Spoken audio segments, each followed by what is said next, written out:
Addiction is a medical disease. So this is difficult for some people to grasp, and I want to talk a little bit about why addiction is a disease.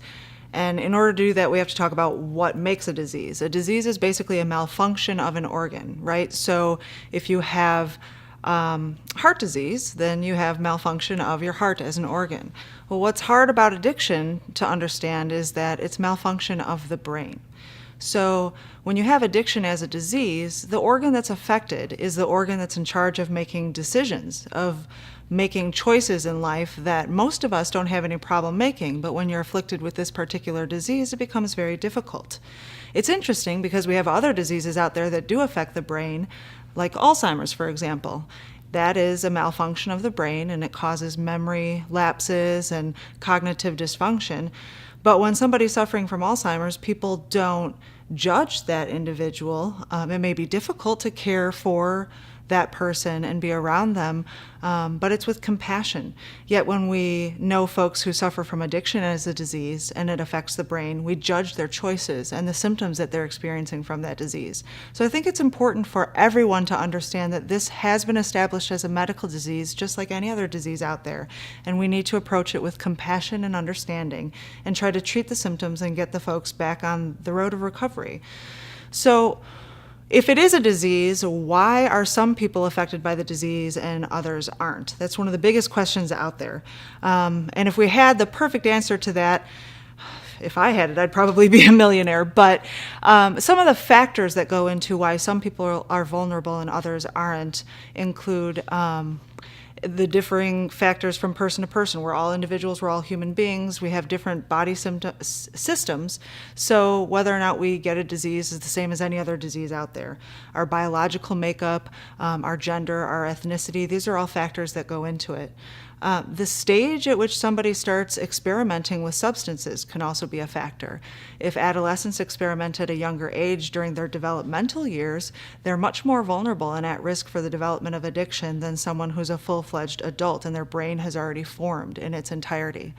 Also, the surrounding social environment. If you grow up in a healthy home with a lot of love and a lot of community interaction in your school and your neighborhoods, you have what are called protective factors, and that takes care of you. It hugs you as you're growing up, and it helps you not to develop and experiment certain behaviors that might introduce you to addiction. But if you grow up in a home where it's not as healthy, or there's some trauma present that you experience, you're definitely more at risk for addiction. People don't actually realize that genetic factors, the inheritability of addiction, is between 40 to 60%. That's a really high rate of vulnerability to addiction. And many adolescents out there don't start experimenting with drugs with that knowledge of how much genetic vulnerability they have. You know, if you're 15 years old and you decide to smoke a little weed just because you want to see what it's like, or have a drink with your friends, you don't go through your family history and discover how much genetic vulnerability you have before you take that first joint. So many kids just don't know, and then come to find out that they're the unlucky 40 to 60% that is going to head in the direction of addiction. So the other factor that can contribute is whether or not you have other mental health disorders that are present. There's a lot of overlap between mental health conditions and addiction or substance use disorder. So a lot of that is kind of scary information, but when we talk about recovery, that's the good news. Recovery is possible. In fact, I like to say that recovery is probable because the statistics are great when you do take advantage of the resources that are out there. Recovery is very individualized. It's going to look different from person to person. In the past, actually, we did treat addiction kind of in a cookie cutter manner. Like everybody needed the same tools in order to beat that disease. Nowadays, we understand that everybody is their own person and they need different tools in their toolbox to recover. So some people might need medication. Some people might need more counseling. Some people might just need the resources at their local church or more community involvement. And a lot of people need a combination of those different things. There are many paths to recovery, and we again have learned not to judge, but to walk beside people in their path that they've chosen and what makes most sense for their life circumstances.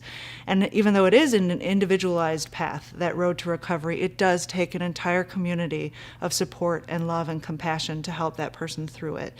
And I did mention medication as one potential tool for recovery, and it has been proven to be a very effective and evidence-based strategy. It's called medication-assisted treatment. We do it for all sorts of other disorders out there. We use medication in addition to other tools, and now we do it with addiction as well. We use medication in addition to counseling and other resources to help with that road to recovery. So hopefully this was helpful in understanding addiction as a disease and recovery in general. And if you need any more resources or information, just visit lookupindiana.org.